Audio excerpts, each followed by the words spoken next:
Uy, tingnan mo. Yung kaibigan ng Mangga.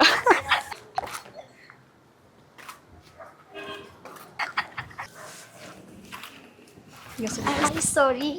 Kala ko kasi madilim, may buwan kasi na dumaan. Wait, be, ikaw ba yan? Saan ka nang galing?